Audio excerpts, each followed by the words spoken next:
type of girl to listen to this. Change your life with a touch on your finger. Change your life with a twist of the... Nah, with a flick of the wrist. Anybody you know slicker than this. I know this could be a hit or a miss, but I wonder, can I hit or you miss? Shape of the cocoa bean, chocolate drizzle skin. My eyes are starving, when will I see you again?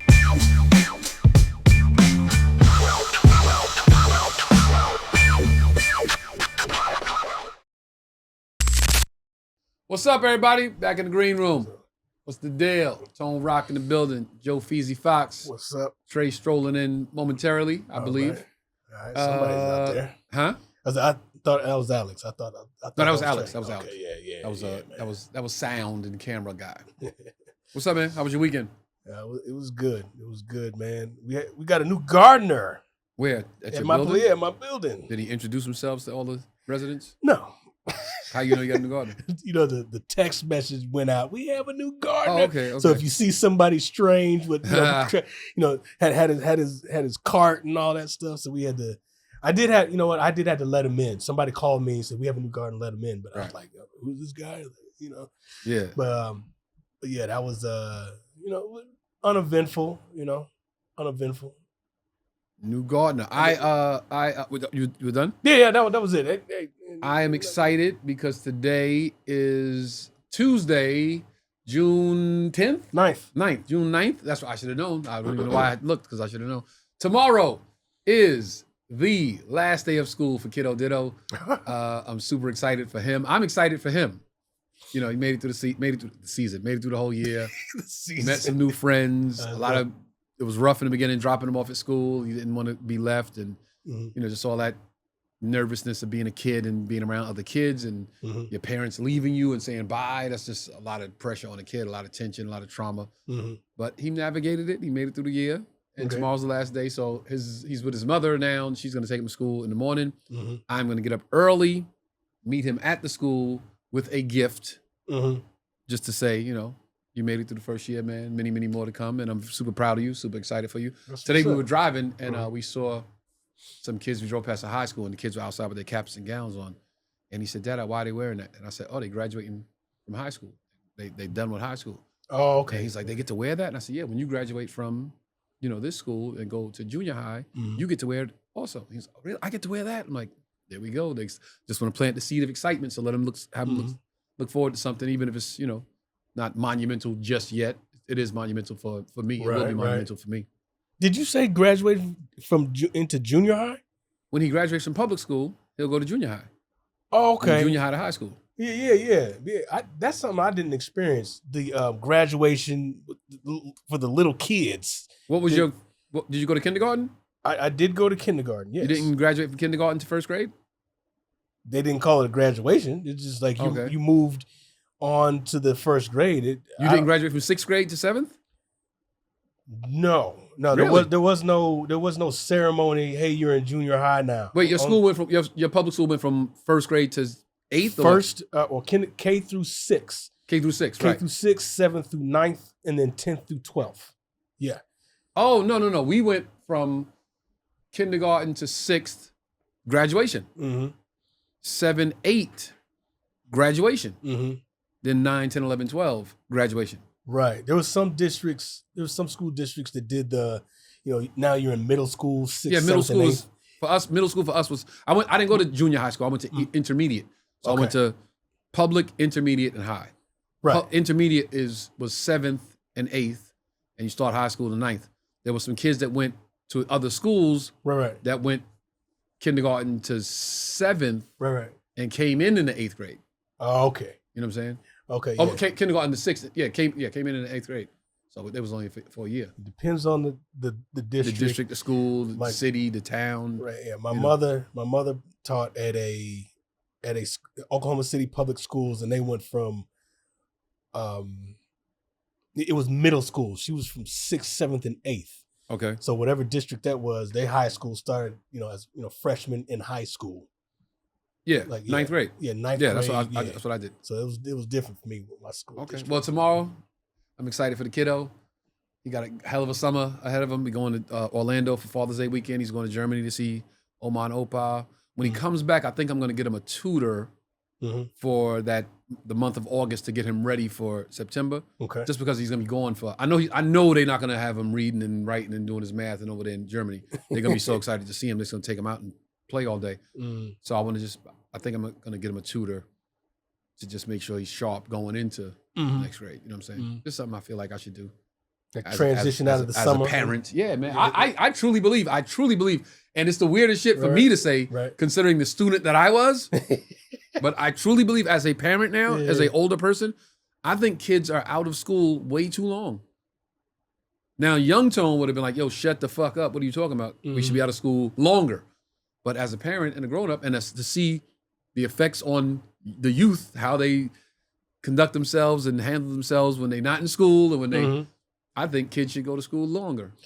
I think there's something to be said about those summer programs. I mean, because some people, I only did it once, like summer school. Shit. But it was, I don't even remember it. And I do remember, I think it was like driver's ed. As a class? Well, You could pass that? Yeah. You didn't have driver's ed? No, nigga, I had a father to teach me how to drive. Nigga, I had a father to teach me how to drive too, but how you get your permit? You go to the DMV and take the test. Well, driver's ed, you could get a credit and get your. You go to the maybe it's benefits to that, but in New York, it was you go to the DMV, you take the 20 question test. Yeah. I think it's a 10 question test or 20 question test. Then from there, you get your permit. Your permit is you could drive up until I think 5 p.m. Oh wow! Okay. But they say it has to be an adult in the car, and nobody pays attention to that shit. And then 15 years old, 15 and a half. No. In New York, no. 16. Y'all down in the South, y'all can do it earlier than we can. Yeah. Okay. In South Carolina, it's my friends in South Carolina, 14, 15, whipping. We had to be like 16, 17, right? 16. Yeah. Okay, 16 to get your permit, 17 to get your license. Yeah. And Oh wow! Now we in Oklahoma City. It was you can get your permit at 15 and a half, I believe. that's because it's so rural. Yeah, you need to drive down there. Yeah. In New York City, it's like, nigga, you don't need to be driving yet. Plus, we don't want you on the road yet. Yeah, it's too crowded. And it's crowded and more dangerous that to makes drive sense. up north than it is down south. Yeah, but we had driver's ed. You get your little certificate. Now you can take your tests at the DMV. You get a permit, and of course you do have to have somebody over 18 in the car. I got a permit, man, and I drove for maybe 15 years with a permit. Damn. Yeah, long time. I tell you, I got arrested and spent the weekend in jail in South Carolina for driving with no license. And I was like, all right, you know what, nigga, you grown. Get a fucking license. I just was like, I'm driving. Yeah. Cars readily available. My brother's got cars. My mom's got a car. Yo, I can drive whenever I want to. Yeah. So I was just whipping. I never considered the cops. The cops would drive past me. Like, I always, if you're not driving erratic, you're not drunk driving, you good. Yeah. I drove for years with no license. Man. They got pulled over in South Carolina, spent the weekend in jail, had to leave In that Monday. jail? Had to leave that Monday. Got out early Monday morning and had to catch my flight. And when I landed at LAX, at JFK, I was like, yeah, let's just Get go a to the license. DMV. Man, the first day I got my driver's license, I got into an accident Really? in the parking lot. Bang! Oh, it's my first day. And the lady was Messed like, it up. when I took the driver's test, she was like, you drive very well. Have you been driving for a long time? And I was like, no. Bitch, you don't know I ain't driving. I ain't have a license. Yo, so I was telling him earlier, tomorrow's last day of school for the kiddo. Oh, okay. Super okay. excited. But my first question for you guys is it customary to give the teacher a gift on the last day of school because she was, she played a part in raising your kid for a year. I never heard of that. Never heard of that. I never heard of a custom to give a gift, but like Apple. my mother's Apple. That was at the end of the year Apple. Nigga. Yeah. The caramel apple with the stick in. Yeah. Here, teacher. What do y'all think? Is it customary to give a teacher a gift for the end of the year? I never did it. Yeah, I never did it. I know my mother's a teacher. I know she got gifts. I don't from students. Yeah, from students, but like from a parent, I don't know. Really? So who said that? That's funny. Nobody said it. I was just literally sitting here an hour ago, like, okay, so last day of school, and he had already asked me. I said, "What would you like in your lunchbox for tomorrow?"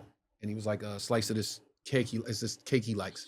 So I know his mother's not going to put it in there. Mm-hmm. So I'm going to get up tomorrow morning, meet him at the school with a slice of cake for the last day, and then I'll pick him up. Maybe balloons. It's my kid. You got to celebrate. It's a milestone. Yeah. So I'll do it up. Take him to get some ice cream or something like that. But then I thought, like, should I give his teachers a gift? Should I give them something to say, like, thanks for watching my kid. He made it through the whole year. You know what I'm saying? So I just decided I'm going to do thank you card with a gift card in it. Because Mark was saying in some schools, some districts, some counties, whatever, they have different rules. Teachers can't accept monetary gifts. Okay. So if they say, hey, we can't take the gift card, I'll just say, all right, well, then take the thank you card. And I got myself a gift card. Okay. Yeah, I mean, that's classy. Yeah, it's a matter of it being a classy thing to do. You know, there's so many different kind of etiquette things. Right. There are things that are etiquette that are written down and seen but then there's some things that's just like, yo, it's just a classy thing to do. So I think that is very classy. I'd rather be the parent that did it and they said, oh, no, we can't take gifts, than the parent that didn't bring a gift and they're like, everybody brought us a gift except for that motherfucker. You know what I mean? But I guarantee you, a lot of people are not going to think like that. So you're probably going to be one of the only ones. First time being a dad, man. So just trying to figure it all out. This is every day is for me. Hey, man, just trying to figure out. That can't be a bad thing. Look, every day is a new day of being a father. Yeah, bro. man. Yeah. Every day is a new day of being a father. Yo, man. shout out our sponsors, Captain Kirk Jamaican Rum Punch. Yeah. Shout out to the intern Trent for the funky freestyle. That's how old I am. I said funky. The funky fresh, no diggity. Yeah. Word to your mother. Yeah. Right. Still got 80s rap slang. Yo, so weekend, tell us. Oh man, weekend was For people that don't know, bachelor party, co-ed bachelor party. Yeah. Weekend. Co-ed bachelorette party was this weekend in Vegas, man, and it was amazing, man. I think I caught for a post. lack of better words, man. Good. Like a movie I in had there? it was just a good feeling, man. Friday was just all the fellas. Okay. So you know, we did 8 Cigar Lounge, then we did Jewel nightclub, then we did a pool party earlier that day, then Cigar Lounge, then Jewel nightclub, then of course we ended at a strip club, whatever the case may be. Everybody was at the strip club. It was a good amount. Yeah, but that night, by that time, I don't even know. I was just like, was anybody dancing? Like, I don't remember not one stripper. Like, it was just, but man, like, it really showed.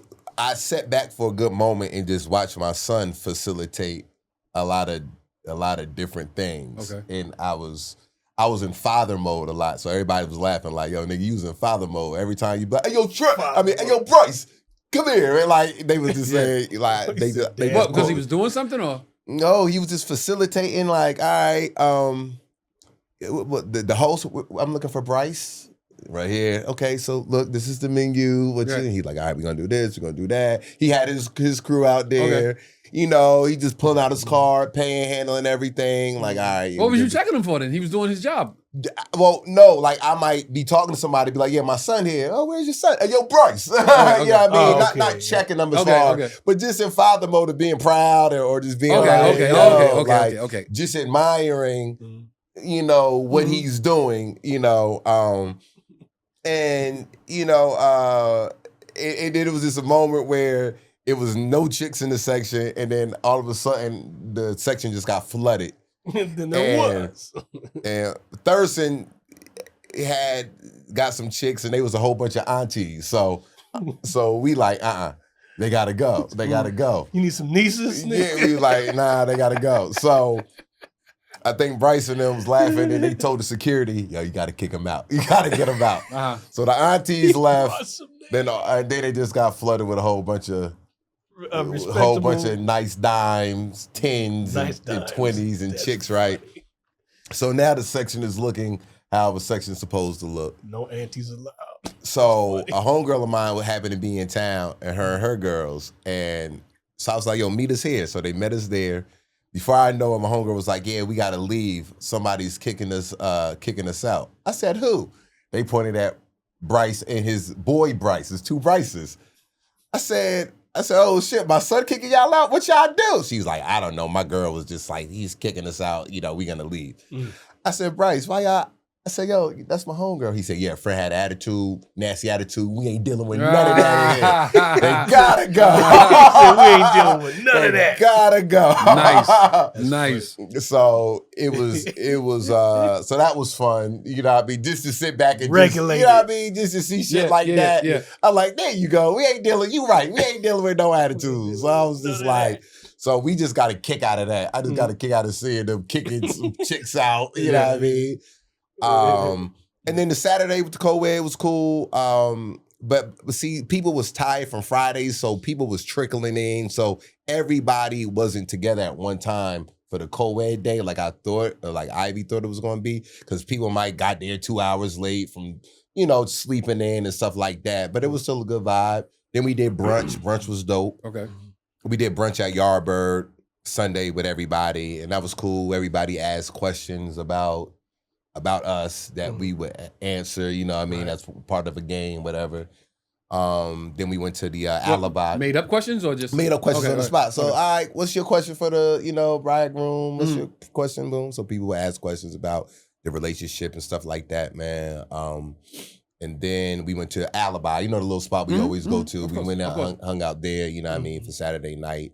The Cigar Lounge was dope because all the guys just got to talk about this guy shit, just from a guy's point of view. The young boys was asking questions to the OGs, and how do you know if you ready? Or how do you deal with this? Like Chop just broke up with his girl. He was down, so he was asking us questions. Chop. I ain't never seen Chop without a smile on his face. Chop. I was down. I'm now I'm mad I missed it just to see that, because I never seen that motherfucker not smiling. Yeah, man. So he was like, yo, what I'm supposed to do now, man? So all the guys are just like, man, what you gotta do is do this and do that. So just the young boys versus the OGs and able to just mingle and have conversations, man. And a lot of Ivy homegirls never really got to spend time with me, so some of them don't really know me that well. Yeah. So it was their first time seeing me, but also they were saying, yo, what I admire a lot about you is how we see how your son admires you. Because when you guys answering questions, how attentive your son is to you while you're talking, and I see how close you guys are. Like that's really dope. Their like we really value that. Like, you know what I mean? From a father to a son. So that was dope for people to witness that, man. That's one of those things like men say, what is it when you meet a girl, like, yo, I want to see her relationship with her father. Women say, I want to see his relationship with his mother. It's also how his children or his child looks at him. Yeah. You know what I'm saying? Yeah, man. And and away from all the bullshit from the people who didn't show, some people like. No, that was my next question. Did anybody from the group of? Nah, nope. None of the core group came. It is what it is. Nobody reached out. Nobody reached out. Now, as I'm driving here, I was talking to one of my other homeboys who, we talked. So, and we was just talking about it. Because one thing what people don't understand, when Bryce was putting this together, he was getting some RSVPs. Oh yeah, I'll be there. Okay, boom, boom, boom. So he's spending certain money based off of the RSVPs. Right. They don't. So now they don't show. So now he like, yo. So that's more on him. And so talking about etiquette, for me, I was like, yo, I had to tell them, even if y'all didn't show, the proper thing or the etiquette thing to do is, yo, I can't make it, but here's $50 for a drink. Make sure, make sure he good.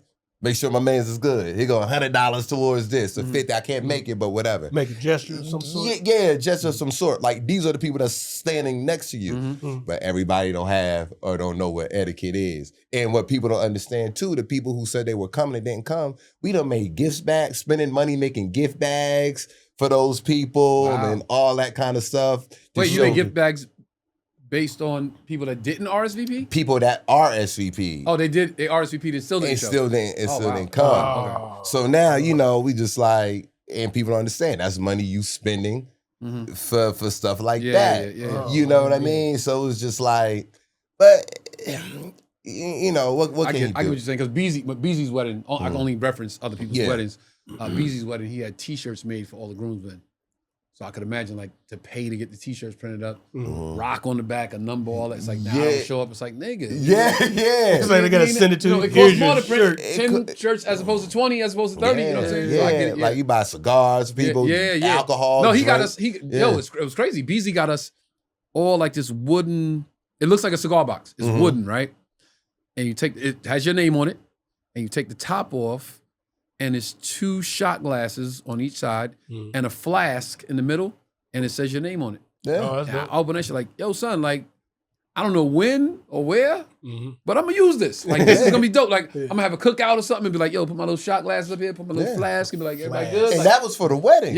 yeah. So T-shirts, T-shirt, robe, the flask, the scar box. Yeah, they got busy. But yeah, we went all out to try to make sure, to show that, hey, we appreciate you for spending your money, spending, your time. Didn't send them on empty hands. Yeah, so we like, oh, this is for y'all. And people was giving like, oh, this is dope. We just want to make sure y'all having a good time, you know what I mean? Or we showing token of appreciation. But people don't think about that kind of stuff. Yeah. They just be like, nah, I'm just not gonna show. And they don't understand the effect that have on the situation. But nevertheless, man, besides all that, man, we had a dope time. It was about 17 guys that came. You know what I mean? Yeah. And 6 of those were Bryce's friends. Okay. But they they rock with me so tough. They was like, yo, we want to be there. We don't want to miss it. And then the rest was, was people that's a part of the wedding. And a few, maybe like 1 or 2 extra people that's not in the wedding, but just was like, yo, we want to come. We want to have a good time.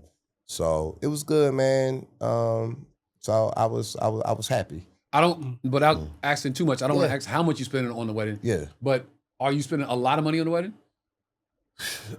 Yeah. Okay. So my question. No. You ain't tell me the number. Earlier, I was talking to Mark, and I was like, he was like, what's the topic for today? And I was like, well, first, let Trey talk about his weekend because that's monumental. Yeah. But then I was like, what's the theory? What's the reason for spending? Like some people spend hundreds of thousands of dollars on their wedding. Right. Some people spend the minimum. So it's like, I was asking Mark, I'm like, what do you think that's for? Is it for like, look at us? Or is it like, I want to show out how good I'm doing or what? So I'm like, man, that's interesting. He said he spent $12,000 on his wedding. Yeah.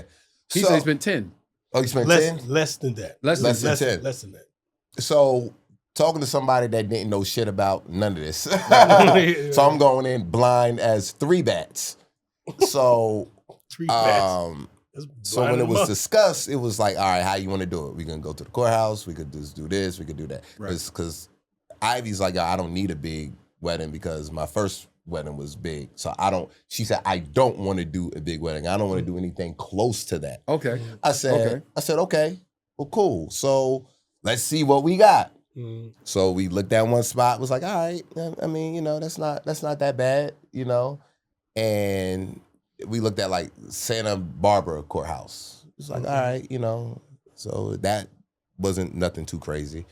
And then I was like, well, what kind of guest list are we looking to have? And then once we kind of figured that out, I was just like, all right, I still didn't know how much it would cost. And then we just happened to see one venue. And when we saw that venue, we both really liked the venue. We was just like, here. I said, all right, if I do it, I definitely would want to do it here. Where's this at? Fallbrook, California. So it's like 15 minutes outside of Temecula.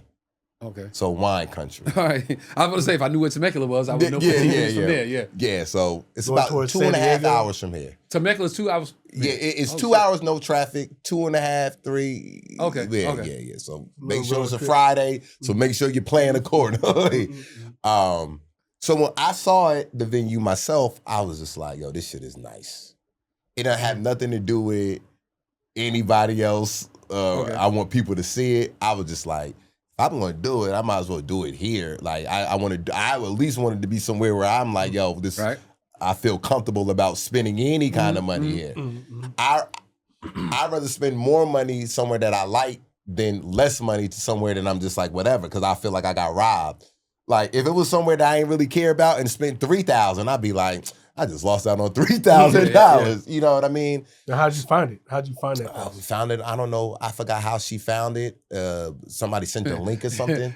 She found it. Women will find it. Yeah. Well, that's what that's like. You say, will you marry me? She's like, I know a spot. and then we actually was going to do a spot in Vegas. And we were going to go to Vegas like the next day to go look at it, and then found this spot and was like, and saw the video of it and was like, we ain't going to go to Vegas. Okay. We'll just drive here.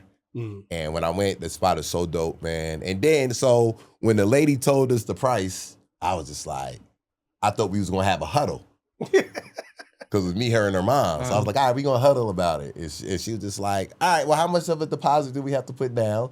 She's like, oh, you don't got to put this much down. So do they give you a, pardon my ignorance, do they give you this is the flat fee, this covers everything? Or is it like buying a car? Like, you want this is extra. You want this is extra. It's the flat fee. So they're like, oh, this is the flat fee. Top to bottom, this is what you pay. This is what you pay for the basics. That's what I'm saying. Yeah, so yeah, then for the basic. Now, right. And then you add. Okay, so it can go more from it can go more up from the price. And, so it can go substantially more from the basics. Yeah. Okay. But with this particular venue, Los Willows, they give you a lot of free stuff. So a lot of stuff is really free. Like, we'll just give this away. You know, these tables or the setting, we'll add that in. We'll add all that in. The only thing you got to pay extra for, to be honest, is if you want the top shelf liquor. You know us. Top shelf liquor. We ain't gonna drink no bullshit. And if you want it to be the open bar, top shelf open bar, we definitely want that. Food and liquor is an extra. The food, what kind of food do you want? We want, we don't want no bullshit food. So then you'll pay a little extra for that. Right. And then, so those really like the only two things you really paying extra for, is to make sure, the food or whatever the case may be, and the alcohol. And then, but then what they don't cover, what you got to find outside of all of that, is your own photography. Yeah. Videographer. Right. DJ, you doing DJ or DJ and band. DJ and band. And it's like the videographer, photographer, that's what's going to cost you. People don't realize. They put wedding in front of that. They going to start charging you at least $7 to $10 grand. Like, so that's where like them extra chunks of money be coming from. Like, damn, videographer, photographer, $7, $10 grand, all right, boom. And then, the DJ's, one of my people, so that ain't that much. The band, friend of mine, so that ain't crazy. But it's just like those videographers, photographers, the flowers. So now we like, we don't need that many flowers. We gonna do candles. We don't need a lot of flowers. Let's eliminate that. You know what I mean? But then the main part is the guest list. You're paying per person. So that's where the money and food and everything is per person. Right? So to be honest, liquor's per person. So be honest, that's where the total for what they charge you come in. How many people you expect to have? All right, 125. Let's do the math. Boom, boom, boom. This is what you're going to be paying. So that's where your expense come in, per plate. And what we spending per plate, I'm just like, So that's why we like, we got to keep the guest list down to about 125. If maybe we could squeeze in 150, maybe, but we really looking to keep it at 125. No plus ones. Unless they're approved, unless it's a spouse. Or if people want to bring a plus one, they have to pay for their own plus ones. So they'll have a Q&R code, Like, nigga, we ain't about to pay if you just met a chick last week. They want to be like, I want to bring this shorty. I'm like, all right, nigga, you got to pay for it. We don't know where. You know what I mean? That's funny. And so if they really want to bring them, and I know some people like, I'm bringing a plus one. I'll pay for mine, because some people like, it's gonna be a dope night. Yeah, that's I as you said that, I thought like, that would actually be kind of a dope date. Like if you met a girl and was like, hey, listen, I don't know if this sounds crazy, but my man get married, gonna be my plus one. It's gonna be a great night, food, music. I'll go, and then you get to talk about I think that It's a that'd good be ass first idea. date. Yeah, that's a dope first date. And when you see the venue, like you'll be like, "Oh, this is an excellent That's first a date." good first date. Yeah, man. So Not y'all bad. want to bring anybody? You know what I'm saying? Just save up your $450. You said save up your 450 for your person. That's the Yeah, plus it's one $450 cost. per person. The plate is $450. No, so your plus one is 450. $450. Yeah. That's how much the plates are. Okay. $450, $500. Yeah. All right. But you get a full course meal, 5-star meal, top shelf open bar. You get live DJ, a band. Got a cigar roller. You get dessert. You got everything you need. Cigar roller. Wow. You got everything you need. But I answered all that to say it was never about what for the people. Like we want to let people know how well we're doing because it ain't nowhere like that. It's just like, all right, we just found somewhere nice that we would that we would do it, and let's just do it here. We're gonna spend some money. We might as well just spend it here, and it's worth working hard or working extra in order to make this time happen. And for me, like I said, I just wanted to do it because every time that my family got together, a bunch of us got together, it was always for sad occasions. So I really kind of wanted to do something to bring everybody together to where everybody could celebrate. Remember seeing each other for a happy time. Remember seeing each other for a happy time. You know what I mean? And it was good for my mom to see, you know what I mean? And because she never thought I would get here. You know what I mean? Your mom's gonna be very happy. Yeah. Your mom's gonna be super happy. Yeah, so it's worth, and don't get me wrong, though, guys, this shit is stressful. Coming up, you know what I mean, and busting my ass. But I know when I look at everybody's faces, I'll be like, it was worth it. I saw Quake on the Breakfast Club, I believe, and they asked him about the wedding. And I think he said he spent $300,000. Ah, shit. And I was like, man, he might have said more. I think he said $350. Ours ain't ours ain't nowhere. And to be honest, ours is really on the low end. Ours is really on a low end scale, but it's on let me see, like Quake's 300,000. That's dinner at the motherfucking Four Seasons in France. It was somewhere in Pasadena. I forgot where it was. I don't know venues like that. Yeah. I pulled up. They said my name, Mr. Rock, right this way. Mr. Rock had my name on it. It was fly as fuck. It was like, yo, nigga. Yeah. I'm sitting there with all the comics, like, yo, if you're gonna do it, nigga, you gotta do it like this. and I feel like that's what people are going to say when they come here. I go to the bar to get a drink. Bobby Brown like, Rock. I'm like, yo, what the fuck, yo. Yeah. I feel like that's going to be the energy, man, when people, because you got to take a shuttle up to the spot, and you're going to get on them premises, and you're going to be like, holy shit. You know How'd what I y'all mean? do this? Yeah, like this what we doing? It's definitely going to be one of those. If I was going to do it, I would do it here. And it ain't nowhere near that expensive. And y'all had a wedding planner, like you. It comes with a wedding planner. Oh, they gave you one? They gave us a wedding planner. Oh wow, okay. But we also got an additional one. You know what I mean? That was like a hookup, but the venue came with a wedding planner. And I'll show y'all a video of the spot, or y'all could just wait. But it's one of them. It's a sexy spot, man. All right. It's a sexy spot. It's gonna be a good night for everybody. I just know everybody gonna be having smiles on their faces, man. Just and feel good. Where'd you get married at? You said Pasadena? No, that was in Malibu. I can't remember.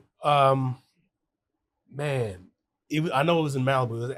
There was a chapel with the windows, stained glass window. That's all I remember, but I don't remember the name of that place. Big wedding, like small. Yeah, it wasn't like a big wedding. It was small. It was you and her. No, it was families. They had one of them chapel style joints. It's like that's all they did there. That's how small the chapel was. I remember that. Really? It's like you can't have like a big party. You had to go someplace else to have like a reception. I think a wedding is a reflection too of who you are as a person. So I like to party. I like gatherings, and I like for people. I'm that kind of. That's me. I'm the social. Like, yo, I want to vibe.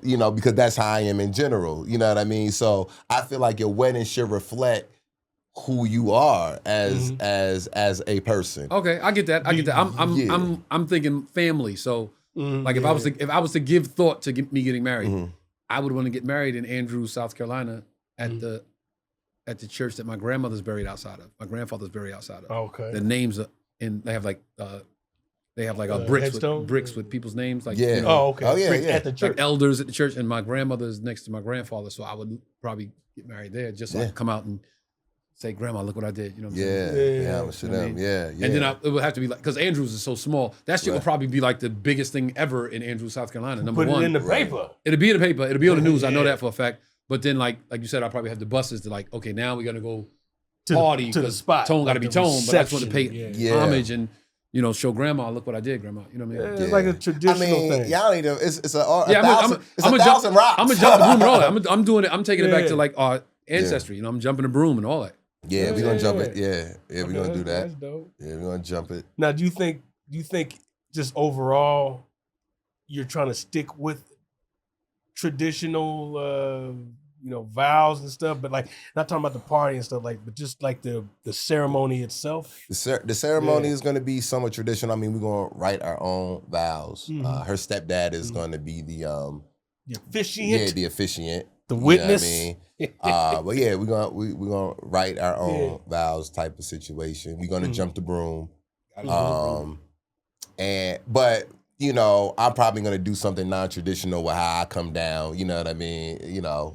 What you gonna add do? a little, you a gonna little something. You know what I mean? Instead of just doing it the regular music, boring got your way. music. But how this venue set up is so dope because Bryce, they got these cars. So Bryce is actually going to be driving me in this little mini car, like a little mini Cadillac or Bentley that he could choose, and he's going to be driving me up to the spot. Okay, he's the best man. Wait, okay, so you get out and walk from there, or So I'm going to get it. So he's going to drive me, drop me off. Then I'm going to get up and then walk from there. I'm just saying he's dropping you at the the podium. Nah, it's part of. It's a little car, like a little motor, something like even like if Charleston was maybe 10, he could operate type of situation. Okay. And so he's drive, I sit in the back and he'll drive me up. Then I'll get off and then matter of fact, I gotta figure that shit out like this week. You gotta get the video camera. Come down to like something different and do something fun. You know what I mean? Something like I said, a reflection of my personality. You know what I mean? And then do it like that. Like, add a little spice to it. Then your guys... Then the guys they're gonna participate. You know what I mean? In what it is, you know what I mean, that I do, and then she'll do whatever it is what she do. But yeah, so we're gonna have some of the traditional mixed with a little non-traditional. You do kind of make it fun. I haven't been to a whole lot of weddings, lately, but I remember, as a grown person, people were doing different things and kind of make a spectacle out of it. It's not just walking down the aisle. Yeah. Quakes was dope. BZ's was really nice. BZ's was really nice. He did traditionally. He did tradition. Yeah. Okay. The venue was super dope. It was pretty traditional. Yeah. The White's wedding was fucking wild. White's wedding was wild. Like wild in the good way or wild in the bad way? Wild in the good way. His wife's father is a pastor. He did the ceremony. He knew all of us. He was like, we back in the back of the church beforehand, drinking. He like, see, that's he like, come on, fellas. He like, yo, Pop, you know who you got back here. You know you got the dogs back here, bro. We had a bottle under the table at the joint. They were like, yo, you can't have alcohol. We like, oh, no, we ain't got alcohol. Every time somebody walk in, like somebody passing a cup, like, yo, fill that up. Yeah.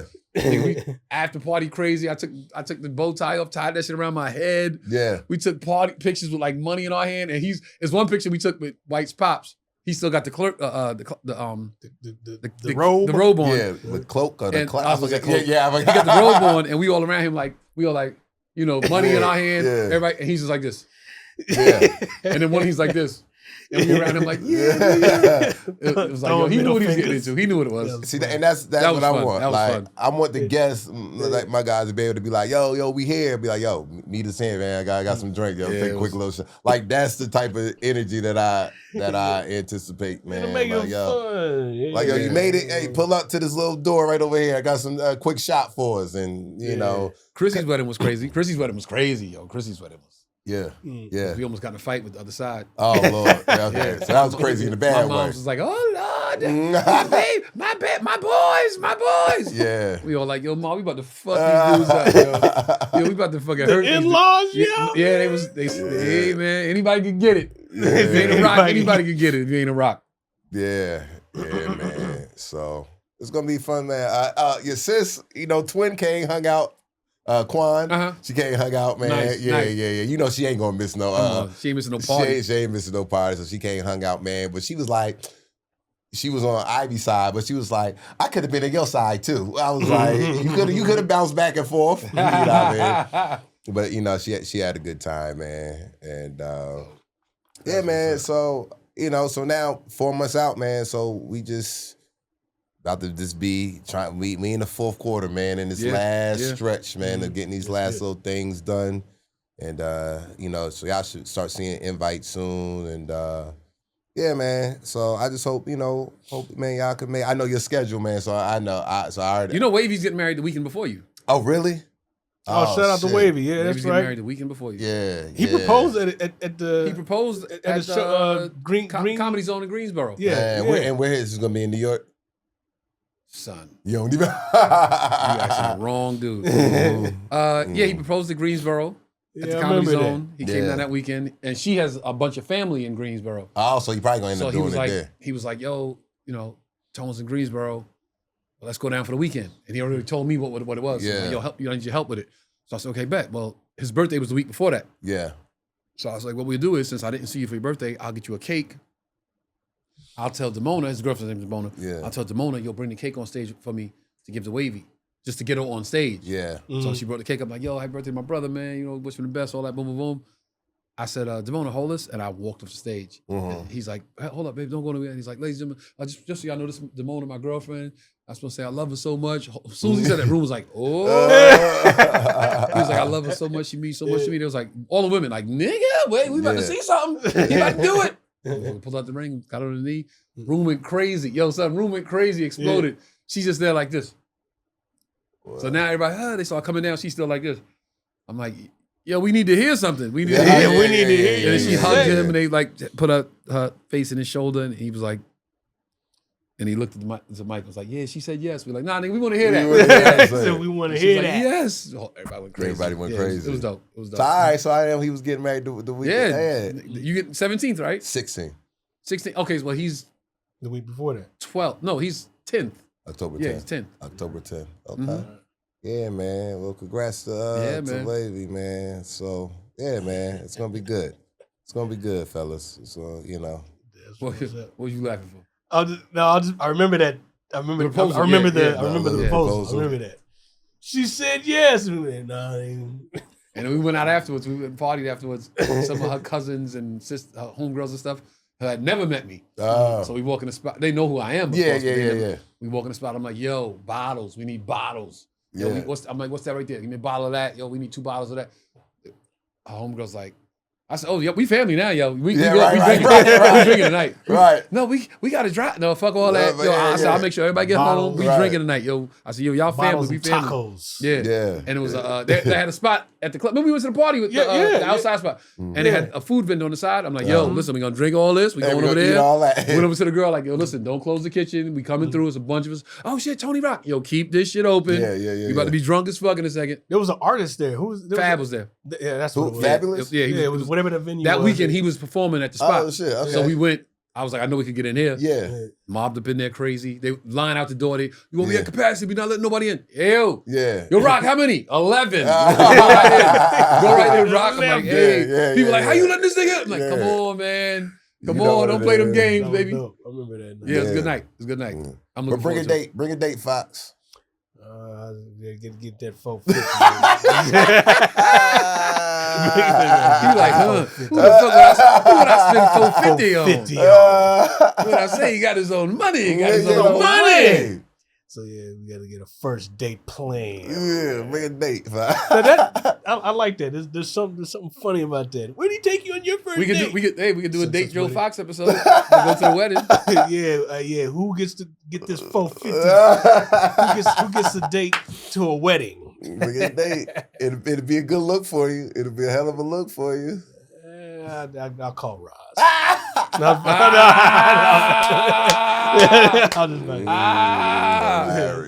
Hilarious. 225. All right, what else we got? I just wanted to start the show with that. Appreciate it. I saw the post. I was like, it looks you saw the post, the club post? Yeah, I saw something. You was in the club just, looking around like this, and I'm and like, okay, what he doing something? Yeah. Oh, I didn't see that. They shouted me out, man. Called me on stage, and it was Yeah, I think I saw that. Yeah. I think I was driving when I saw it. Okay. They say he get married? Nah. I was just like this. Oh, okay. Dope. Yeah, then I got on stage. Somebody performed that night? Nigga, I almost performed. Yeah, that's what's up. Yeah. Dope. Yeah, man. So. But yeah, man, good weekend, man. But yo, besides that, there's been a lot going on in the news. So I want to touch base on, because it's something we touched base on almost a year ago was the Karmelo Anthony trial. Mm-hmm. And today he was found guilty of murder.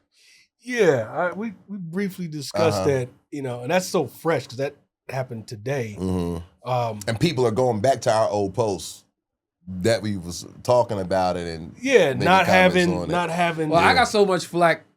Oh yeah, last time that they thought I was a Fed. They thought I was a government informant. Yeah. So I want to see what you said. It was definitely an emotional time back then, as it is now. I don't know how closely either one of you have followed the case. I wasn't able to follow the trial that hard because of everything that had going on this week. Like, man, forget that trial. I got a bachelor party this year. Mm-hmm. But I think for me, this it's not over yet. I think he was sentenced to 35 years. They already sentenced him? Oh wow. Yeah, it's easy work. Okay. But that's another story.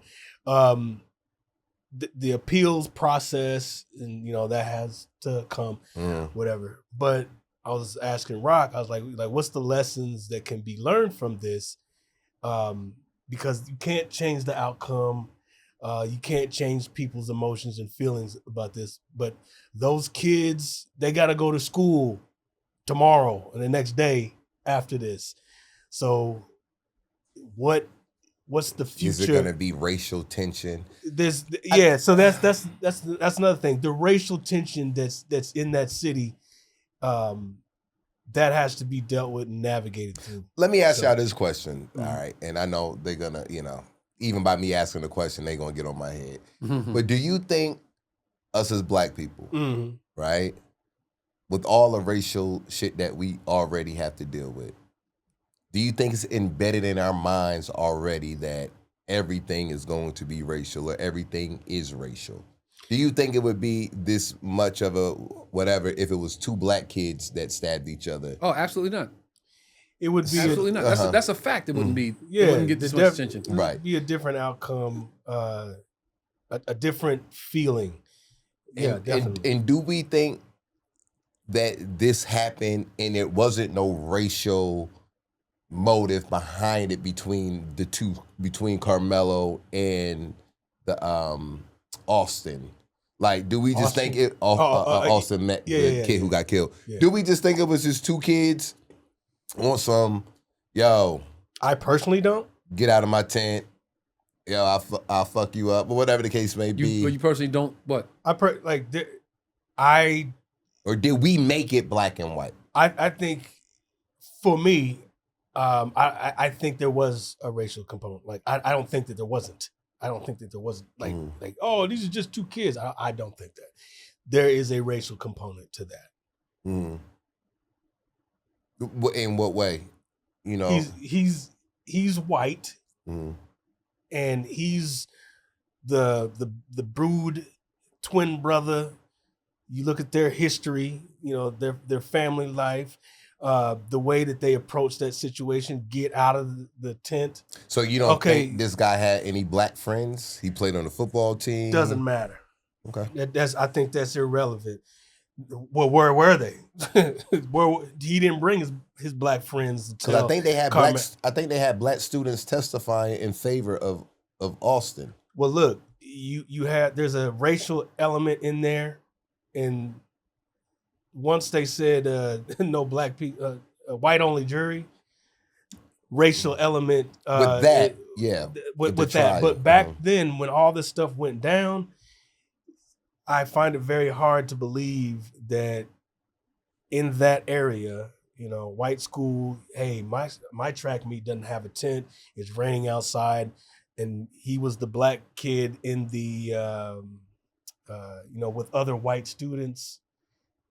I can't imagine him just being asked to leave. Because this is in your tent or your school. There's a racial component there that caused that that altercation. I think sometimes because there is 99.9% of components where it's racially motivated or a lot of racial the racial charge. But I think sometimes it don't be. I think we make it that because of the history. Yeah, and I'm not saying we're wrong for that. But what I'm saying is we really have to kind of just acknowledge that about us. Like, even like the Mr. Child situation with shooting the kid in the back, I feel like that was racially motivated. You know what I mean? 100% racially motivated. The thing with Austin and Karmelo, I feel like, with the court system, now that this black kid killed this white kid, now it became that, through the courts with the people.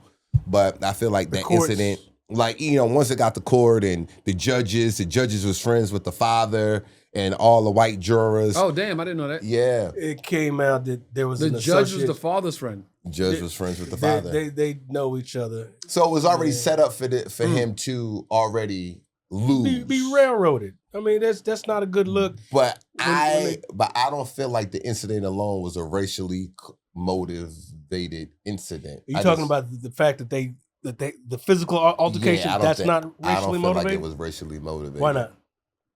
I just don't. And I could be wrong, but I just feel like you just got everything ain't racially motivated just because there's two different races involved. Okay. And that's kind of what I'm trying to get at. Every time we see two different races involved, a black person versus a white person, or a black person versus Asian person doing anything, it's racially motivated now. Some things is just like, it could have been a black person, I would have did the same thing. Could have been an Asian person. That's the first thing you see though. Yeah, on site. You see something on the news between two different races. What's the first thing that pop out to you? Yeah. That person's black, that person's white, that person's Asian, that person's black. That's the first thing. So then, and I'm agreeing with you. I'm actually agreeing with you. Yeah. So then, now your visual plays a part in your perception. Mm-hmm. Yeah. Is it not? You see two black dudes fighting, you're like, man, take that shit in the house, man. These two niggas out here wilding. Somebody end up dead. It's like, oh, fuck, he shot that dude. It's just, what did he say? What happened? What was how they end up fighting? There's no component of it like, yo, he did that because he black. Yeah. Yo, he tried to rob him because he white. It's not, your visual plays a part in your perception. Mm-hmm. Yeah. On site, you make an assessment. That's just the world that we live in. And when we don't respect other cultures, well, we have a history, not we, but this country has a history of mistreating black people because they're black. That's pervasive in our culture to expect this type of treatment, or we can detect when there's a racial element that's going on. You don't have to use words, but hey, someone drives by your house. I don't know where how you guys had mailboxes outside on your yard. We had a stick mailbox in the front. Okay, move into the neighborhood and somebody skids their car, bang, and tracks your up your yard and your mailbox is on the floor. Is there a racial component to that? maybe not. But just looking back on it, hell yeah, black family moves in. Oh, let's do something. Somebody did it. Somebody did that. All of a sudden, as soon as we moved in there, there's a racial element in a lot of things if you peel back the layers. But in this case right here, you can't just dismiss it. So you moved to was it Oklahoma? That was in Bolingbrook, Illinois. You moved to Bolingbrook, Illinois. Yeah. They knock your mailbox over because the black family moved in. Right? You in Oklahoma City. You experience, I'm gonna assume, 1 or 2 incidents of more than one. Okay. You moved to Dallas. You experienced more than 1 or 2. Yeah. So yes. Now, do your parents talk to you about what's going on? Oh, about the incidents. Do they talk to you about any of the incidents that you had?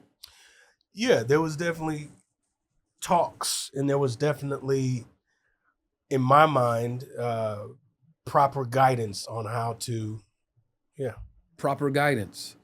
In essence, they were teaching you how to move around these people. Yes or no? Yes. How to conduct yourself. How to conduct yourself. How to conduct yourself. How to move. How to operate, knowing that outside is the way it is. Yes or no? Yes. So now you are walking into this world every day, out of saying bye to mom and dad, and walking out into this world, and you are moving a certain way, conducting yourself a certain way, because you know the stakes. Yes or no? Definitely, yes. But when I said it last time, I was a fucking fan and a hop. Well, I was a coon last time I said that. Yeah. Well, that's what they said. I was one of, I know, I'm not talking about you. Yeah.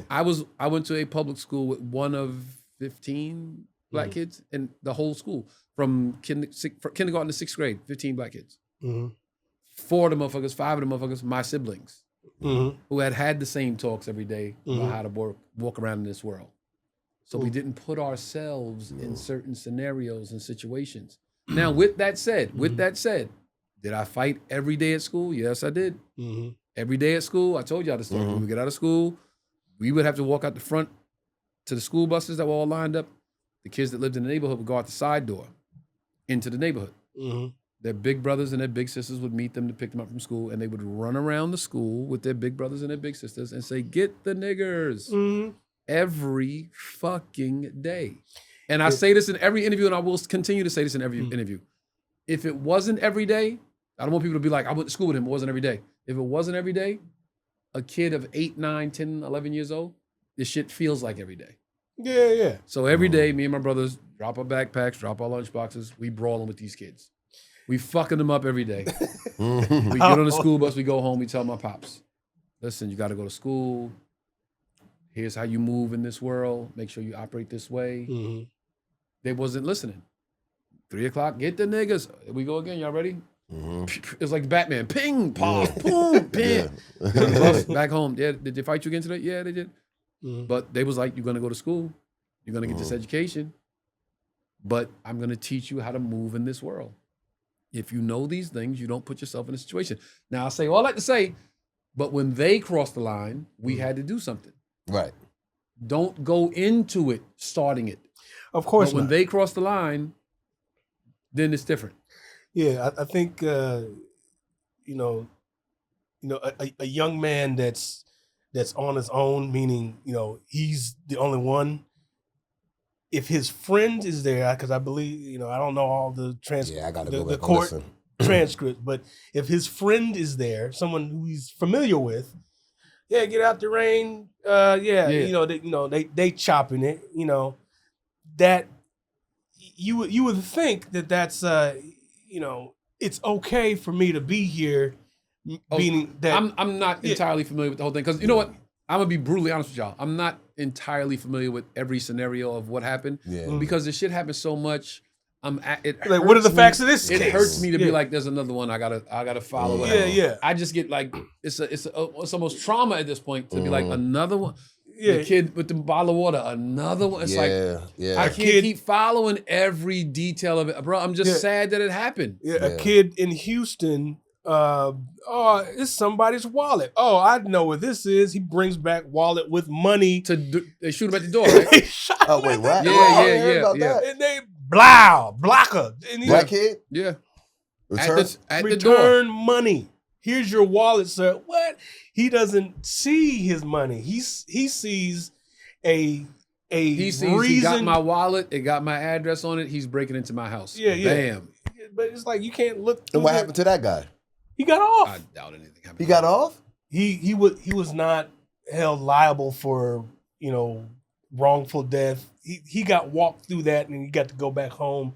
And sorry about your kid. He's a black guy. Sorry. He did not. Consequences be damned. I'm protecting my house. He got to hide behind that. Flash forward to Karmelo Anthony. If he is attacked, I don't care what you say with your mouth. All that changes when you put hands on somebody. Okay, Yeah, does he have the right to defend himself? I'm gonna say yes. Does he have a right to take a life? I'm gonna say no. I think that's unfortunate that he took the life of another student, but in protecting himself, he did have a knife that came out in the case. Yeah. Oh, you the coon now. You the fed now. Okay, I'm the fed for stating facts. You the fed now. I stated facts last time. I was Okay, a fucking but sellout. But here's the I was thing. a bitch said, ass nigga. You know what? Because we got a bunch of niggas in the world that watch the podcast and other podcasts that have this, I wish a motherfucker would to me, or I should be able to go wherever I want.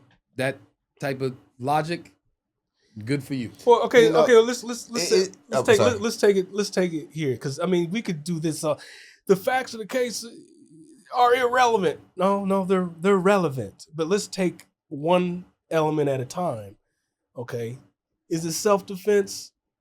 Yes, in our eyes. But in that court, they said, yeah, but you shouldn't have killed him, so you're guilty of first-degree murder. So you have a decision being made based on facts that maybe another jury of your peers, that's not a fair case. That's not a fair trial.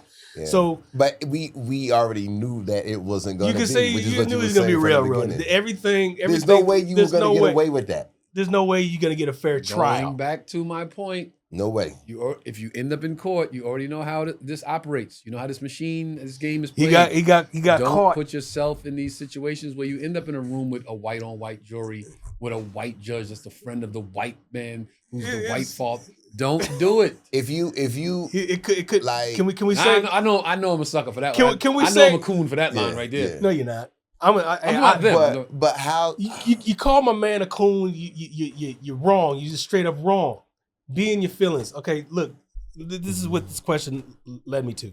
Okay. So you both have sons, and yours is grown, but as a question for both of you, did you teach your sons to defend yourself, like protect yourself?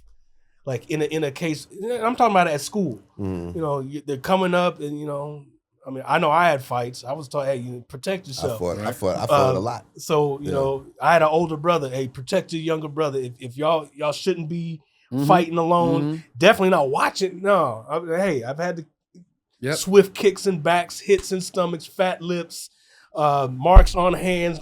Got hit take with some teeth. L's. Hey, got hit in the face. And even it doesn't matter who it was. It's the fact that you're fighting. Yeah. Okay. I teach my son even now. Or not even teach, but I just, give them conversations, him and his friends, when they're out now. I'm like, yo, y'all going to Houston for the weekend? Listen, when y'all at them clubs, I sound like an old man, when y'all at them clubs, you know what I mean? If you step on somebody's shoe, my bad. Yeah.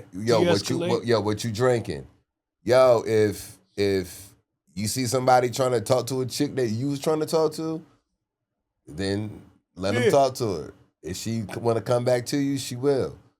Yo, like, just get your section and chill. Don't, you know what I mean?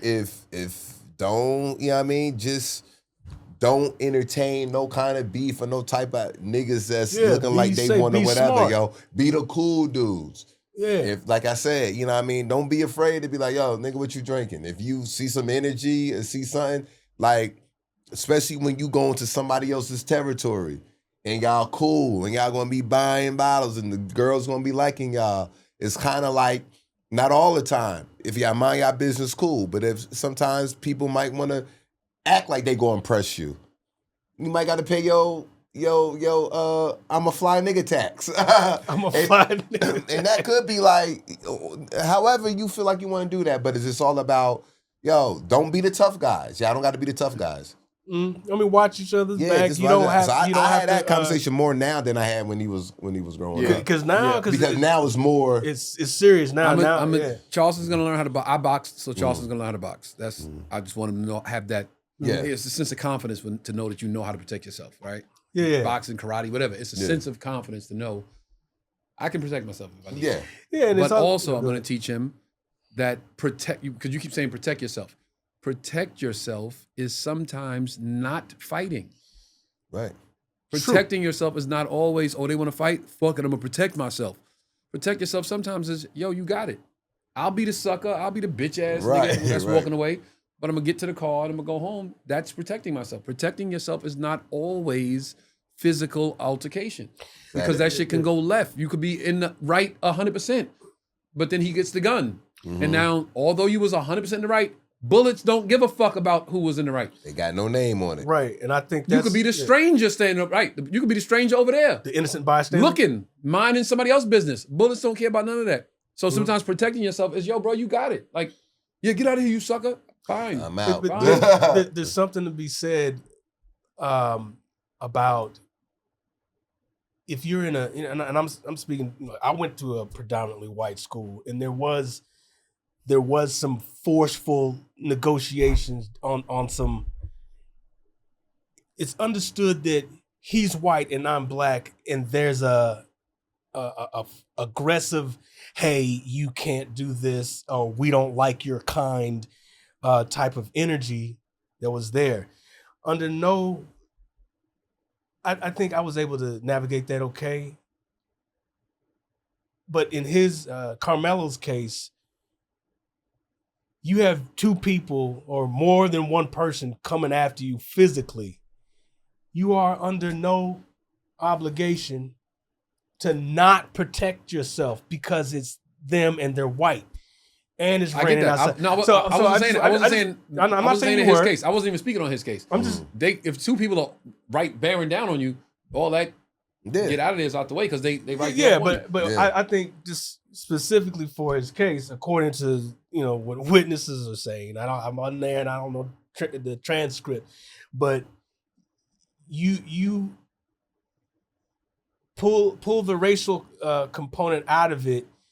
I'm gonna try to do this. You're talking hypotheticals, man. It's not realistic. Oh, okay. When it's black and white, there is a huge. Okay, let me say this. It's as prevalent as this room is green. Okay. When it's a black boy and a white boy, it's okay. I'm not gonna even try to as take this green room is that there is a racial component. Okay, let's leave that in because I always like to keep the race card in. But people that say it's not about race, all white jury, it's not about race.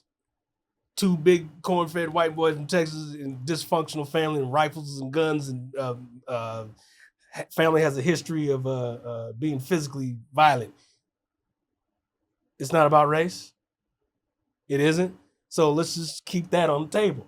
So they put hands on him. They physically aggressed against him, and he can't defend himself and be protected by that right. So in my mind, his rights were violated not only during that time, and the court case didn't give him a fair trial, a jury of his peers. So that's a race card being stacked. The race card being stacked against him. So let me ask this: away from that case, are we owed? Do we owe it to each other to? And I think I asked this before. Because we're black, that there's certain things we should and should not do if it's not a representation of us, and I'm being specific about the case with Mr. Chow versus the 14-year-old kid. I forgot his name. It slipped my mind. Wait, Cyrus. I'm sorry, what was your question? So, Mr. Chow had a black lawyer.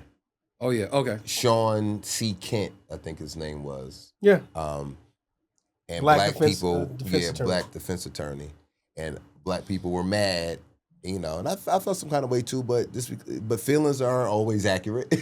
Right. But black people were mad that he took that case. Okay, let me say this. Yeah. Okay, go ahead.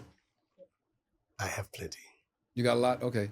Just like we just said, black people feel a certain kind of way because he's black, right? Because you can't not see color. Right. You can't not see color. So let's just put that out there right now. Like once you see, a black lawyer, damn, bro, how you gonna do that? Right. But y'all not looking. People are not looking at the bigger thing. The bigger thing is this: cops aren't black or white or yellow or green. They blue. Right. Lawyers ain't black or white or yellow or fucking purple. They're green. They law. Yeah, law. Yeah, whatever the color that is. Some things are not black and white. Cops color is blue. Black cop, blue cop. White cop, blue cop. Right. Ain't no. That's people. I see that shit. You go on social media all day and see that shit. Black dudes talking to black cops. Yo, what the fuck you sell out, nigga? Yeah. Yo, you think you talking to a black man? You are not. Right. Military, not black nor white nor. Yo, we are red, white, and blue. Right. We have been indoctrinated into this flag. We don't know about no fucking black people struggling in America and over here is different. Yo, they fucking brainwash us into this mantra of we the greatest country in the world. Everybody's our enemy. Yeah. Never leave a man behind. We not black. Right.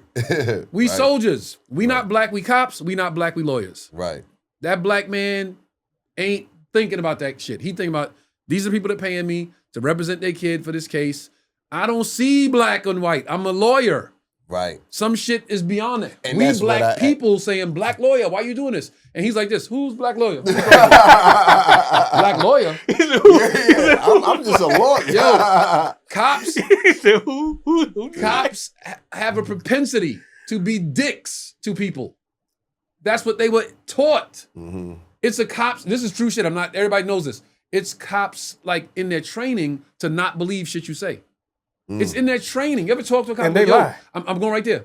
Just get over here. Yo, my man, I was just going right. Because it's in their fucking Bible to not believe anything people say. Yo, I'm in an Uber the other day. Where was I coming from? I was in an Uber heading to the house. I got the Uber black. Like what I said, the bitch got upset about. I'm a fly get money nigga. Yeah. I was an Uber black. Got the Uber you black. should be a slave because you say you a fly get money. You should be a slave. Whoa, okay. Anyway, so I take the Uber black. Homie pull up in the new 7 BMW. Yeah. Black, smoke black tinted windows. Like super. The windows are so tinted, so dark. I was like, damn, like, should I even be in here? Because this motherfucker might try something. Like, if he pull a gun out, nobody gonna see it. You know what I'm saying? I digress. He drives me home. Whoop, whoop, whoop, whoop, whoop. Cops pull up right at my gate. Right at the gate. I'm about to open the gate to go in. Cops pull up. I go, yo. I say, yo, my man, put all the windows down. Put all the windows down. And he's, what? Yeah, yo, fam, put all the windows down. He puts all the windows down. They come with the flashlight. I'm in the back seat. But why is there a flashlight in my face? I'm in the back seat. Right. Because it's a cop and he's a dick. Because that's what I'm trained to be. Your only issue should be with the driver, right? Right in my face. So I just sit there. Other cop goes around, driver, flashlight in his face. You know why I pulled you over? We both, no. We both don't know. I don't know, but I don't say shit. I'm like, you know, I pulled you over. He's like, I'm an Uber driver. I'm dropping this passenger off. And the other guy, you live here? I know. Yeah. I know. Yeah. I know. I know you like where this nigga getting all this money from. I know. I live right there, fam. Yeah. Get out Uber. He gets the guy out. Yo, your tints are too dark. So I'm like, okay, that got nothing to do with me. Right. Got nothing to do I with me. literally think it has nothing to do with me. I turned to walk. I turned to walk in the house. Yeah. Where you going? Oh, I thought it was. Yeah.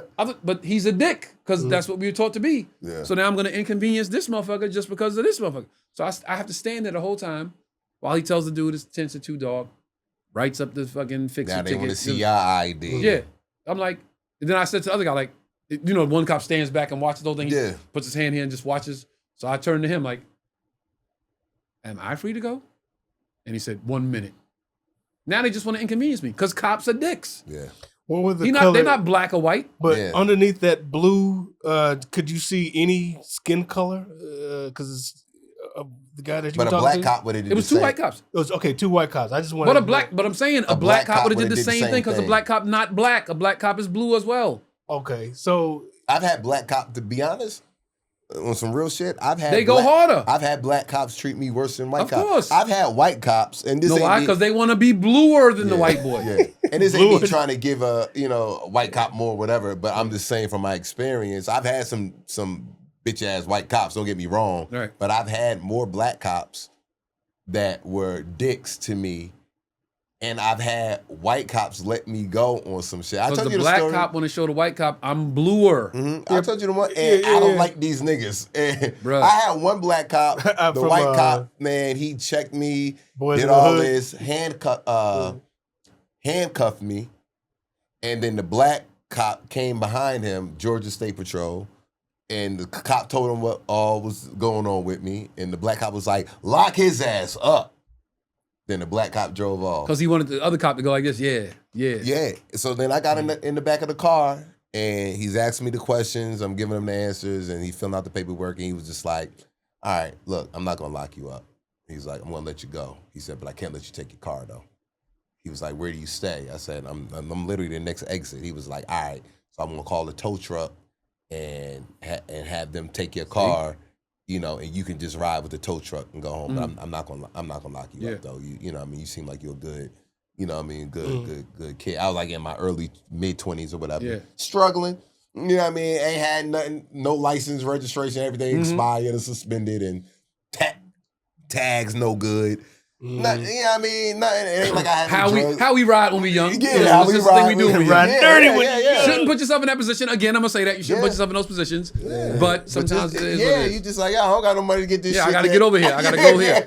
Yeah, Richard Pryor already And- covered all that shit. You know, you said cops in my neighborhood was dangerous. White cop and black cop worked together, and the black cop had to do more shit to keep his job. So that's always a problem when you're black. You got to deal with cops a little bit And different. look, not trying to sound like a Fed again or op, but not all cops.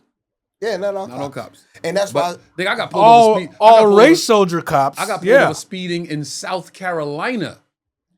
I knew I was going to jail. Yeah. This was like last year. Yeah. I did sometimes when we have those gigs in like the smaller cities, I go, Yeah, might as well you drive. can fly into the big city and then take the small plane, or like, if it's an hour and a half wait for the next layover, I'll just drive. Yeah. So sometimes I catch myself driving through South Carolina to get to whatever, Yeah. whipping it, coming around a curve, and there was a car in front of me. So I'm speeding, catching up to this guy, throw that little signal on, go around him, come around the curve, cop sitting right there. I'm right past him. I'm like, shit, I know he's pulling me over. Yeah. So I just get over, he pull up behind me. You know how fast you were going? You're supposed to never say the number. So I was like, I believe I was doing the speed limit. He was like, no, you would. He says the number. I'm like, okay. I said, well, I was speeding up to go around that car. And he said, yeah, I saw that. And I'm like, I know I'm going. Yeah. I might have been like 70 and I was doing like 85 in the 70. So I'm like, yeah, he got me. And he takes my ID, walks back to the car. Rental car? Yeah. Where you heading? Greenville, South Carolina for a gig. Yeah. Gig? What do you do? And I always say this whenever people, I'm one of the best comedians in the world. Ain't that something? One of the best comedians in the world. Okay. All right, well, you got a show, you got a gig tonight? Like, yeah, tonight's first show. All right, I'm gonna let you go with a warning. Man, South Carolina, I was like, nigga, let me get ready to call my mom and my grandma, because I'm going. That was one of them prayers your grandma prayed 30 years ago. Yeah. He was like, drive safe, obey the speed limit, have a good day, sir. Yeah. I was like, what? Nigga, I was like, he drove off, I still sat in the car like, get the fuck out of here. I mean, sometimes You cops just never don't even know. want to, sometimes cops, they're doing their job, but they know that they're not there to just tune That up motherfucker everybody. wanted to go to lunch. He was like, I was just saying, timing. he was at the end of his shift. But some cops is lazy like that, and they're not trying to add more to their workload. Right. But if you're in a situation where you know that you're either in the right or this person, you just know that there's an issue, there's a racial component. Mm-hmm. There's really no, you do your best to keep the peace, but I mean, we're talking about cops in that case. It's like, how do you defend yourself against cops? But we don't talk. We don't talk about that. We don't talk about that. There's no.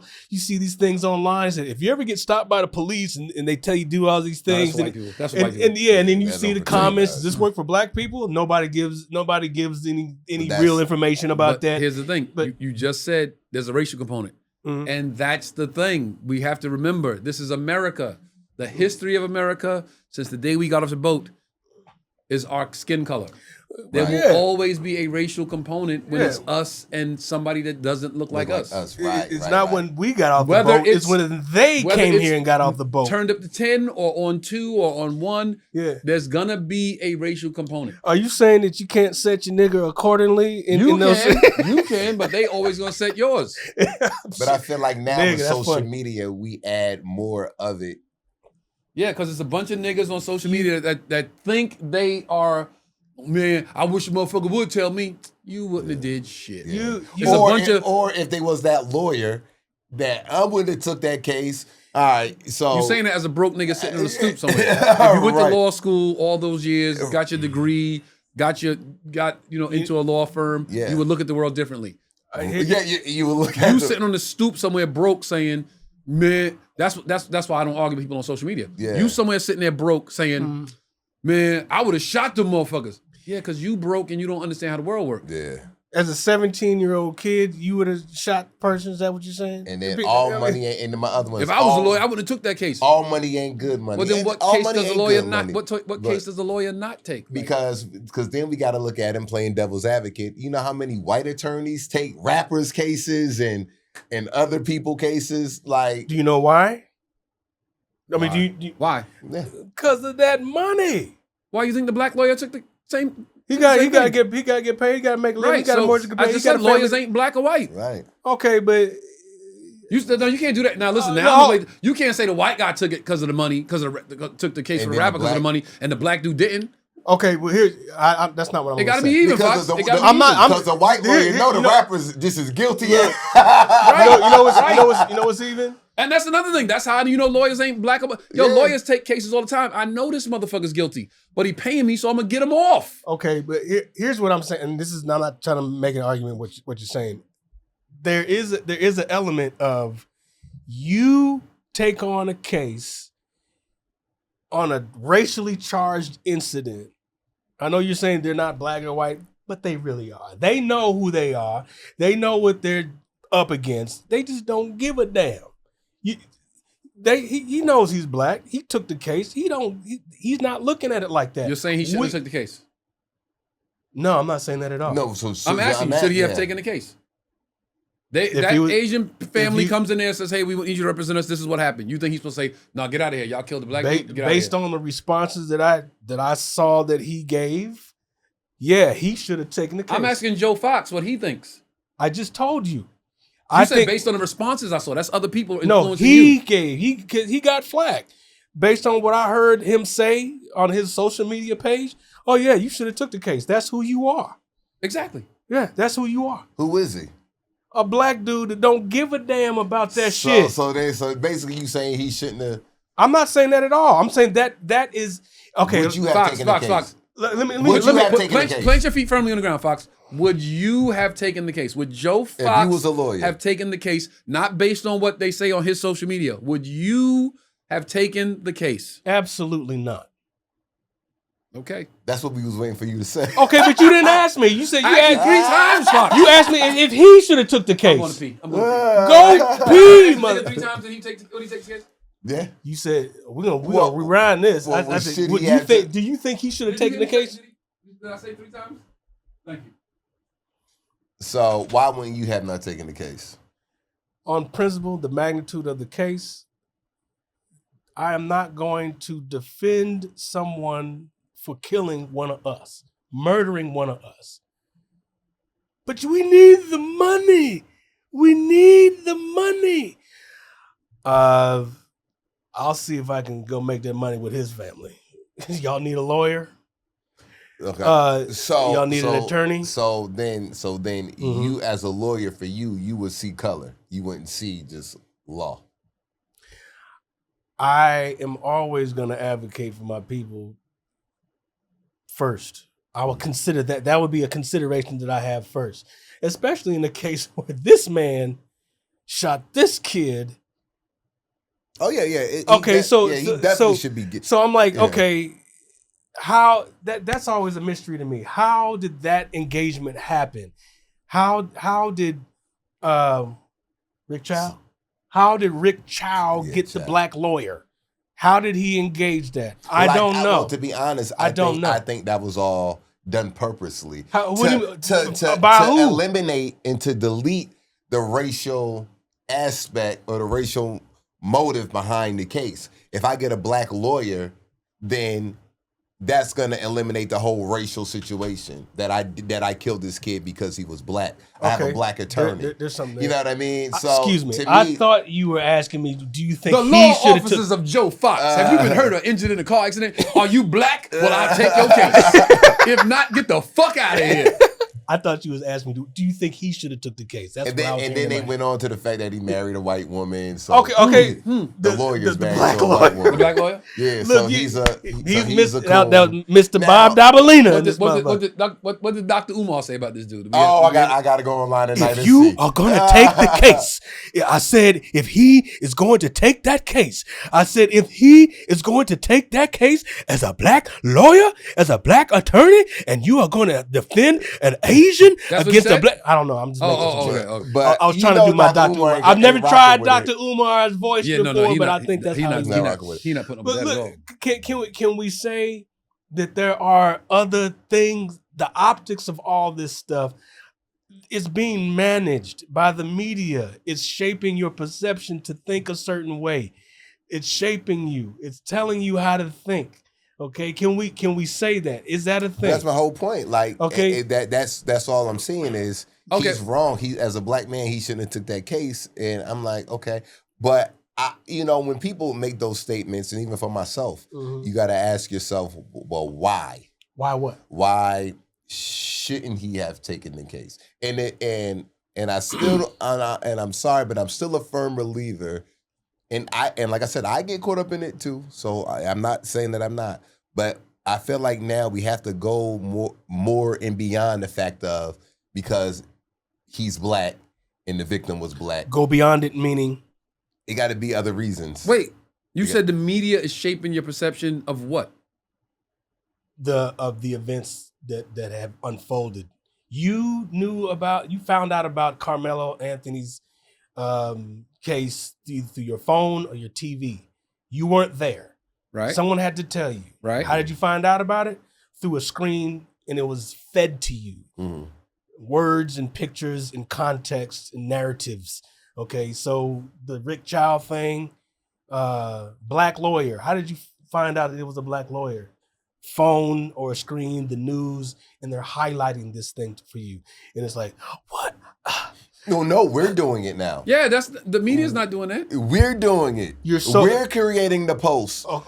This is the guy who defended. Wait. You say the media is manipulating us, but once they show the lawyer, wouldn't we know he's black once we see him? Right. I'm just saying, so you wouldn't have known that. Shouldn't show the lawyer, or they shouldn't show the lawyer? You should know all the information. Right. So how are they manipulating us? The way that you see it, the way that how you consume that. We're in control of that because all the media didn't put that post out. Somebody made a post about it and put it on social media. Are you talking about somebody who was a part of that case was there? No, I'm just talking about a random person who said, I'm going to make a post about this black lawyer that's that's defending this Asian guy for killing a black kid. But you don't think people would just watch the news at night and see that and make that same assumption? Like they gotta would. Be social media. Like if you watch it on news forms and they go, hey, the lawyer gave a statement, and you go, oh shit, black lawyer. So somebody sees that and they say, okay, I'm gonna take this and put it on social media, and it goes like this. Yeah, but that's not manipulation. If that's information. If we see the news and the lawyer steps up and goes, I'll be representing the family in the case. Yeah, that part is not as manipulation. a black person, you're gonna go, oh shit, he got a black lawyer. Yeah, that part you're is not manipulated. You're seeing what's going on. Okay. okay. The manipulation comes from us. Wait. Right? No, that's what I'm agreeing with you. So you see, you watching the news and and then you go to work the next day, and somebody goes, "You see that motherfucker got a black lawyer?" Yeah. And then that starts the fucking. And then you make the post. Okay, here's what, and this is just me. You guys don't think like this. No. In the news, you see, black lawyer is the defense attorney for Rick Chow. Now that we know this fact, this is what's given maximum exposure in the media. So that's all you see. That's not all you see, but you see that a lot. You see that a lot, and you get people's eyes and the attention based on this. You see what a lot? The fact that he has a black lawyer. The fact that Rick Chow has a black lawyer. Okay, so this has been tried in the court of public opinion. That's what this always happens like this. So he puts up his argument. Okay, he's defending his client. He's supposed to do that, right? Yes. Mm-hmm. That's how he makes his money, right? Yes. Okay, so he does that. He was paid. He did his job. And you're saying they showed him more on the news than anything else because he's the black lawyer. He's being highlighted because black kid gets murdered. Black lawyer got him off. So this isn't the system that's racist. You got the black kid. You got the Asian man off for murder and use self-defense, no less. You made that stick. The black lawyer did that. You want to know why that kid is got murdered and no one's held responsible for it? It was the black guy who did it. So that is what you get to see in the news. So people, now that's what you see in the news. Okay, yeah. That's what you believe. Ask me what I believe. Black dude killed, black lawyer is highlighted continuously. Black lawyer gets Asian dude off for self-defense. Okay. Right? Right. And you said, now that we're all looking at it and we're saying, he got off, black lawyer got him off. Is that what you believe? I don't believe that. So if you don't believe it, why would you just assume that everybody else has been manipulated by the media into believing this narrative when you clearly show that you can have your own thoughts and ideas? You can clearly think for yourself. So you don't think everybody else can think for themselves? Most people do, but if you have people that look at him and say, hey man, you a sellout, you a coon, why you do that? If you have a voice, even just one voice saying that, then it works. But you just said you thought you wouldn't take the case. That's me. That's me. I guess you weren't in here. I wouldn't do that. If I was an attorney and I saw the magnitude of that case, I would decide on my own and said, no, I'm not going to do that. I'm not going to take that case. So do you think he was a coon for taking the case? Do I think that he is a coon? I don't use that word like that, but I can only say if that were me. Out. I hate using the word coon. I was like, man, I'll be like, homie, you know that was a bad look and you just didn't give a damn. And I think that's fucked up. That's me saying that. I don't really use that word coon like that. But I think in the law field, not being a lawyer, surprising to people, some people are not a lawyer, but in the field of law, lawyers look at the cases that are lightning rods because that's how I'm going to make my name. Mm-hmm. This is my fame. Lawyers are celebrities. Mm-hmm. Good Johnny Cochran. Yo, I'm going to make my fame and my wealth and my name off of taking the big cases. Right? Mm-hmm. Anytime there was some racial uprising in New York City, Al Sharpton would jump out that fucking bed so fast. Yo, I'm gonna be the face of this shit because New York was a powder keg at the time. Yeah, I'm gonna be the face of it. Yeah. Now Al Sharpton, 20 years later, is still recognized worldwide. Mm-hmm. Lawyers want to make their name. Richard Shapiro, OJ did what? I'm on my way. Robert. Yeah. Right? Robert Shapiro. Yeah. Robert Shapiro, on my way. On my way. Yo. Yeah. Chris Darden. I'm gonna take him down.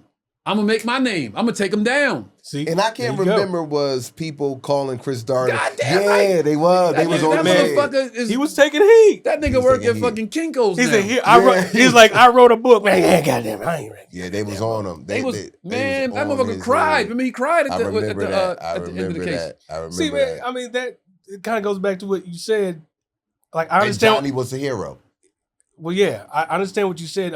That's not a black lawyer. That's just a lawyer. I get that, but that is someone's personal thoughts about how they disassociate, the racial element. I just have to go and use apply the law. So lawyers disassociate, cops disassociate, doctors do it too. Soldiers disassociate. Doctors not so much, but they do. Yeah, they can't look.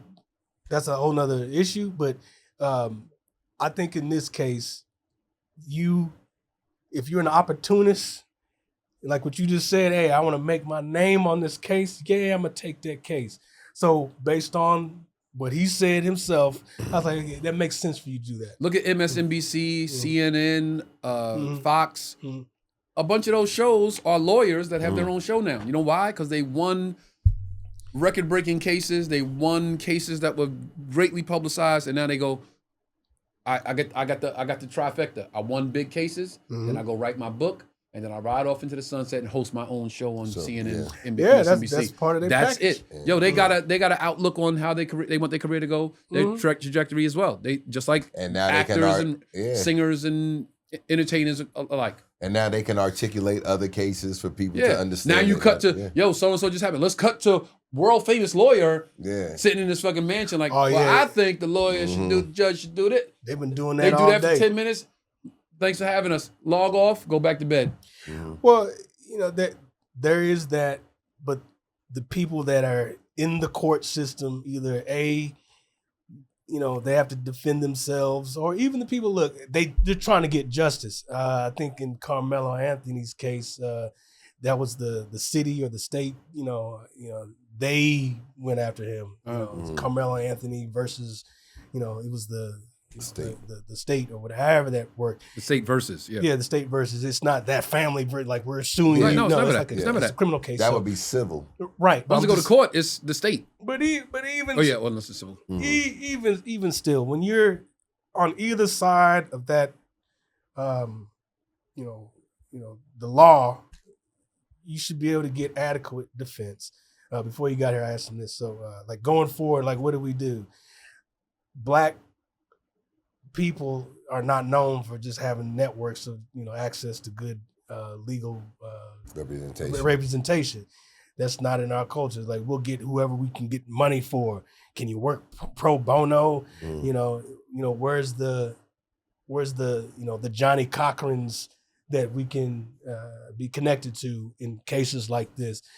Karmelo got railroaded. If he had a lawyer, a black lawyer to stand beside him in front of this white jury, would have fared better? I just don't like the fact that he didn't get the self-defense thing, and it's because he lost the guy lost his life. If he got put in a hospital and if it was just assault and battery, we wouldn't hear about it. Maybe not, but the fact that a white kid died at the hand of a black kid, that racial component is always going to be there. And they stacked the deck against him, and it didn't look like he had any help. He got railroaded. It was a quick trial too. Of course. Hey man, listen. I hope he has appeals. I hope something turns in his case in the future. Somebody did lose their life. Let's be cognizant of that fact. The young man that got shot at the bodega. Condolences to his family as well. Yeah. Black lawyer took the case. That's for him and his God and his family and he got to deal with that. And he got to deal with that when he go to sleep at night. So I have no say on that. Like people know who they are inside their heart of hearts. People know why they do things inside their heart of hearts. So that's on him. Yeah. I don't want to end the show on a heavy note. So I want to say something good. I met one of our followers this weekend in Virginia. All right. And my man was super fucking cool, yo. Word. Yo, we did the show in Richmond. Show was over. Homie came out. I was selling merch. Mad crazy long line for merch. Hold on, the kiddo's calling. I thought you wasn't gonna call me. Sound like about it's past your bedtime. I said, this kid's sleeping and he didn't call me. I was gonna come over there and ring the doorbell and beat you up. Last day of school. Look, last day of school tomorrow. Last day of school. Last day of school. Last day of school. Look, kiddo. Last day, baby. Last day, baby. Get you sleep for the last day of school. Stay up all night. Give me one. Damn, Give me one. I know. Give me one. They stomping. Give me one. I'll see you tomorrow. Peace. I love you so much. I'll see you tomorrow, okay? 35. I'll be at the school tomorrow before you go in. I'll meet you at the gate. Why not? I will see you tomorrow at the gate. Okay, but I will be there when you go in. When you go in, I'll be there, okay?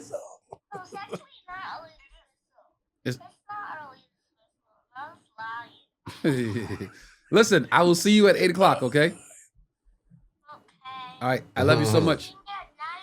I'll see you at 8 o'clock. If I can see you at 9 o'clock, that means I'm in the school sitting right behind you. Want me to come in your classroom and sit with you? Yeah. Nice. Nice. We could act up together. We could get in trouble together and sent to the principal's office. And the principal will whoop us. No, then grandma's gonna whoop us. That's funny. Because grandma used to whoop me when I got sent to the principal's office. And it'll be your first whooping. It'll be my first 100th and 1,000th whipping. All right. I love you so much. Good night. Give me one. I was on stage. Say it again. Because I said so. Say it again. Say it again or you get a bop in the nose when I see you. Say it again or we'll kick the pincher in the face. Oh, the pincher is going to be right here looking for you. Peace. I love you, man. I love you. I'll see you tomorrow at 8 o'clock, okay? Bye. What was I saying? I was making a point. You said, we selling merch. We selling merch. Line crazy. And homie standing up to the side, and he was like, "Yo, man, love the green room, bro. I fuck with y'all." And he was like, "Yo, Fox called me the Herm the other day," and I was like, "What you mean?" He was like, "Yeah, because we were shouting out the names of the Patreon followers, and you said Herm, and we was all like, the Herm?" And he was like, "I'm not the Herm, although I saw the episode. I like that episode with the Herm on it. My bad. My name Herm, man. I'm one of the My bad, followers. Herm. I'm one of the subscribers." He was like, "Yo, I fuck with. I watch all the episodes." And then Grimy walked past. He's like, "Yo, Grimy, what up, man?" I was like, "See, I know Grimy. I watched it." I was like, "Oh shit, what's up, man?" I sat there chopping it up with him. Homie was mad cool. So shout out to him, especially, and shout out to all the subscribers, Patreon and on the regular feed. Yes. YouTube. Appreciate you all. Thank you for signing in. Thank you for tuning in. Yeah, we man. fuck with y'all. We thank y'all for fucking with us. Again, shout out to Captain Kirk, Jamaican Rum Punch. Birthday festivities is coming up, Kirk. I need a shipment because I'm partying every day. Birthday festivities start on June 18th and they go to July 4th. I'm going to Orlando. I'm going to